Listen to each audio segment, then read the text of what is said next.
नमस्कार, मैं हूँ सुकृति रॉय और आप देख रहे हैं वन इंडिया हिंदी।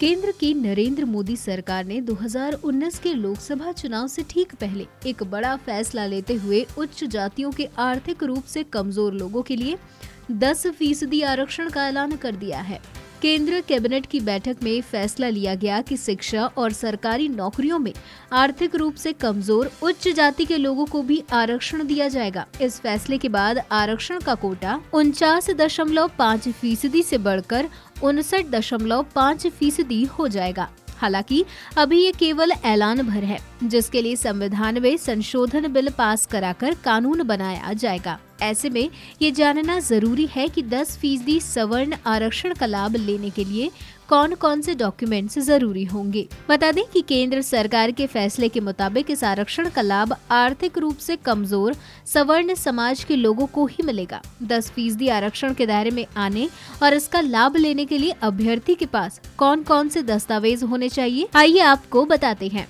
8 लाख रुपए तक या इससे कम की वार्षिक आय का प्रमाण पत्र, जाति प्रमाण पत्र, BPL ration card, PAN card, Aadhaar card, bank का पासबुक, आयकर रिटर्न। आपको बता दें कि काफी समय से ये मांग की जा रही थी कि आर्थिक रूप से पिछड़े सवर्णों को भी आरक्षण दिया जाए। सरकार के इस फैसले को ज्यादातर राजनीतिक दलों ने अपना समर्थन दिया। हालांकि केंद्र सरकार के इस फैसले के बाद कांग्रेस नेता रणदीप सिंह सुरजेवाला ने कहा कि जब नौकरियां ही नहीं हैं, तो इस फैसले को जुमले के सिवा और क्या कहा जा सकता है। उन्होंने कहा कि बीते साल ही करोड़ों लोगों की नौकरियां चली गयी। उससे पहले नोटबंदी में लोगों के रोजगार छिने, ऐसे में आरक्षण से क्या फायदा होगा। बिल पास कराने के लिए राज्यसभा का 1 दिन का कार्यकाल भी बढ़ाया गया है। बीजेपी और कांग्रेस ने अपने सांसदों को लोकसभा में उपस्थित रहने के लिए व्हिप भी जारी किया है। वहीं 10% आरक्षण के फैसले पर प्रतिक्रिया देते हुए यूपी की पूर्व मुख्यमंत्री मायावती ने कहा कि बहुजन समाज पार्टी उच्च जातियों के आर्थिक रूप से कमजोर होने के लिए